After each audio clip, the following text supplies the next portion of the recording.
Hey everyone, and welcome back to my channel. Today, we're diving into the world of Lunar bank transfers.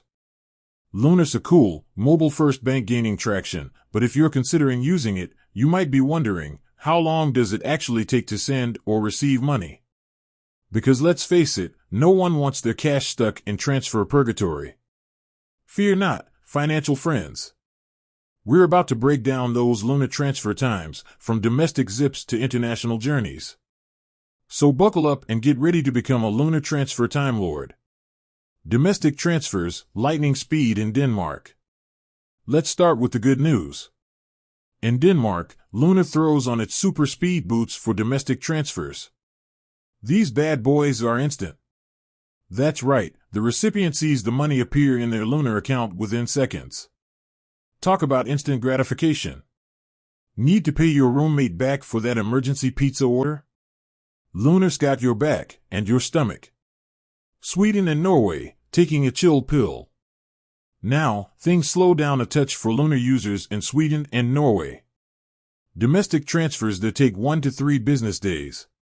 So, it's not instant gratification, but it's still pretty speedy. Think of it like a nice, brisk walk compared to Denmark's supersonic dash. International transfers, a global adventure. Alright, so what about sending money across borders? This is where things get a bit more interesting. For international transfers sent out of Lunar, the recipient can expect the money to arrive in 2 to 5 business days. Sounds pretty good, right? Well, there's a caveat. These are just estimates, and sometimes, intermediary banks can slow things down.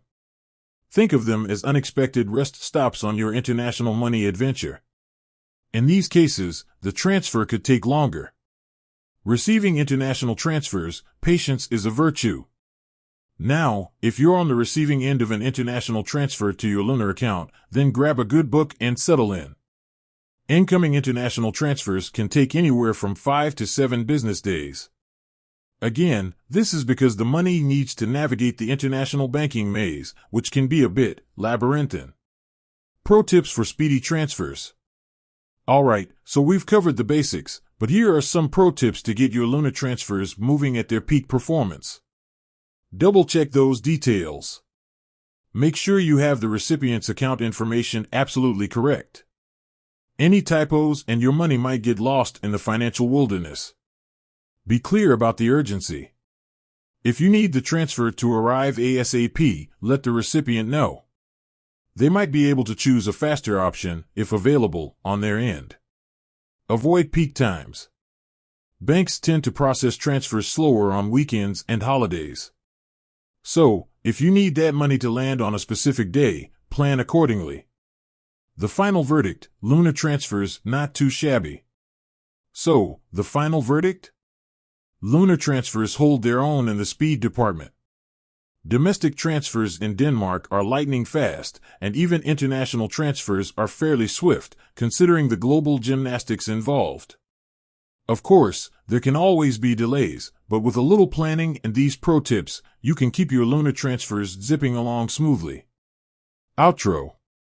Alright, everyone, that's all we have for today on Lunar transfer times. Hopefully, this video has shed some light on those transfer speeds and helped you become a Lunar transfer whiz. If you have any questions or your own Lunar transfer experiences to share, leave a comment down below. And don't forget to like and subscribe for more awesome financial content. With that said, thanks for watching and until next time.